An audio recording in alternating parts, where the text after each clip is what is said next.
আজকে আমি করে দেখাবো চিংড়ি সর্ষে পোস্ত। তার জন্য আমি এখানে 10 পিসের মতন চিংড়ি মাছ নিয়ে নিয়েছি। চিংড়ি মাছটাকে নুন আর হলুদ দিয়ে হালকা করে ভেজে রেখে দিয়েছি।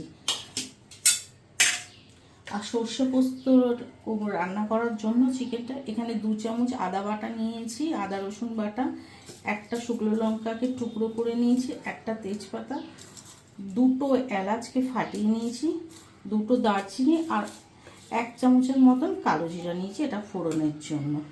আর এটার মধ্যে হচ্ছে পোস্ত আর হচ্ছে কি বলে সর্ষে বাটা, এটাকে সর্ষে পোস্ত বেটে রেখে দিয়েছি। আর 1 চামচ নিয়েছি হলুদ গুঁড়ো, 1 চামচ নুন আর 1 চামচ হচ্ছে জিরে গুঁড়ো, ব্যাস এই লাগবে। আর আমি এই মাছটা রান্না করব সাদা তেল দিয়ে। আমি এখানে 3 চামচের মতো সাদা তেল দিয়ে দিলাম। খুবই সামান্য উপকরণ দিয়ে এবং খুব চটজলদি হয়ে যায়।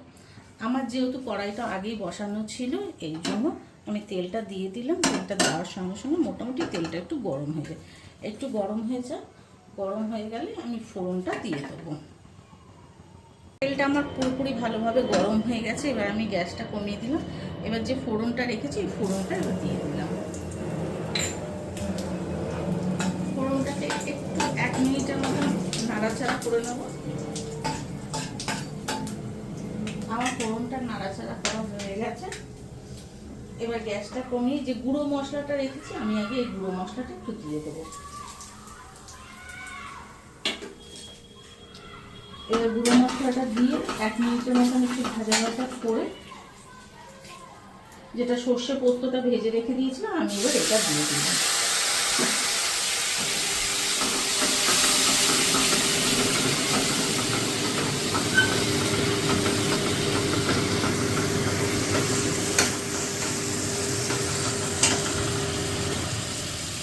মশলাটার সঙ্গে আমি সর্ষে পোস্তটাকে একটুখানি মিশিয়ে নিলাম।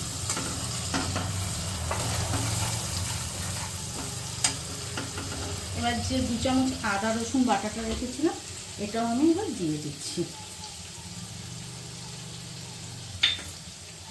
খুবই সামান্য উপকরণ দিয়ে খেতেও খুব সুন্দর টেস্টি হয় এবং চটজলদি হয়েও যায়। দেখুন আদা রসুনটাও আমি এটার সঙ্গে মিশিয়ে দিলাম।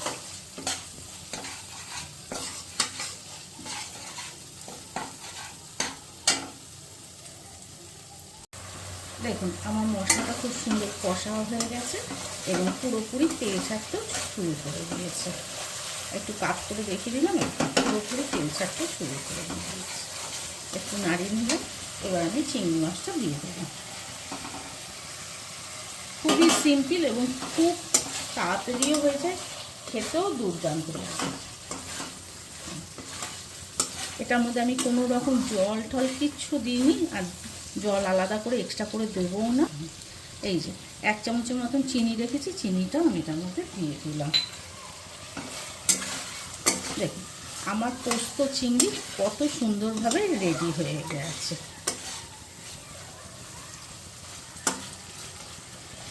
আমি আর আলাদা করে নামিয়ে দেখাচ্ছি না, আমি কড়াইয়ের মধ্যে থেকে দেখাচ্ছি। দেখুন আমার পোস্ত চিংড়ি কত সুন্দর রেডি, একদম দুর্দান্ত। এটা খেতে খুবই সুন্দর, ভাত দিয়ে খাবে গরম ভাতের সঙ্গে, আর অন্য কোনো কিছু লাগবে না এটার সঙ্গে।